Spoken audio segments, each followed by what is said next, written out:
Hindi na mismo naiwasan ni Kyrie Irving na sabihin nito na naninibago siya sa kanilang laban kontra Los Angeles Lakers, gayong kalaban niya si Luka.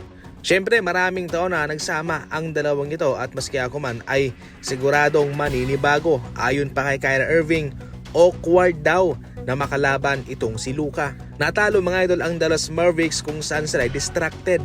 Yan mismo ang sinasabi ng mga NBA fans kung bakit natalo raw itong Dallas. Sila ay nade-distract sa kanyang former teammate na si Luka.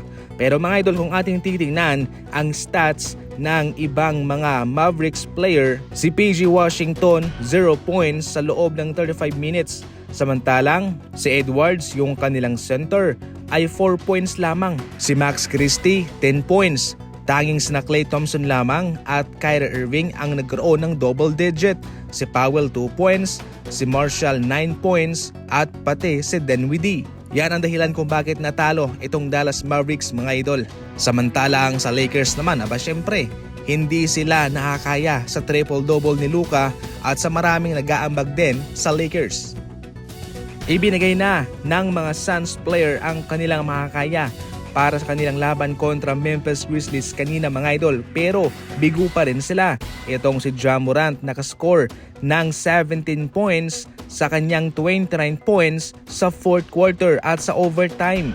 Maganda ang kontribusyon ng Phoenix Suns sa opensa pero kanilang napabayaan yung kanilang depensa. Natalo ang Suns despite na mayroong 28 points, 10 assists si Devin Booker, si Kevin Durant 26, si Bradley Beal 24 points, 11 assists at si Bol Bol 21 points. Sa ngayon mga idol, natalo na ho ng 9 na beses ang Phoenix Suns sa kanilang huling 12 laban. Mayroong advice itong si DeMarcus Cousins sa kanyang kapwa big man na si Joel Embiid ng 76ers. Sa ngayon kasi, malaki ang problema ng Sixers sa kalusugan nitong si Joel Embiid kung saan pabalik-balik ang kanyang injury mga idol sa tuhod. At sa pinakalitis nga ho na impormasyon ay magkukonsulta raw itong Sixers kung ano ang nararapat na gawin sa kanyang tuhod.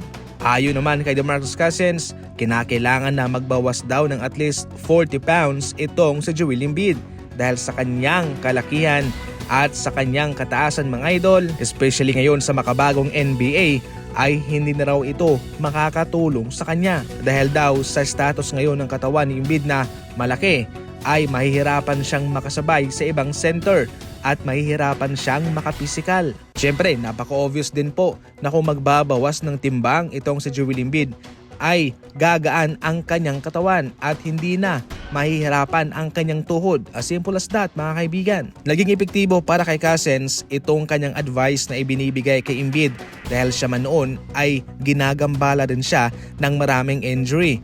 Pero dahil ngayon ay nagbawas siya ng timbang, pumayat siya ng bahagya. Sa ngayon mga idol ay patuloy pa rin siyang nakapaglalaro sa labas ng Amerika.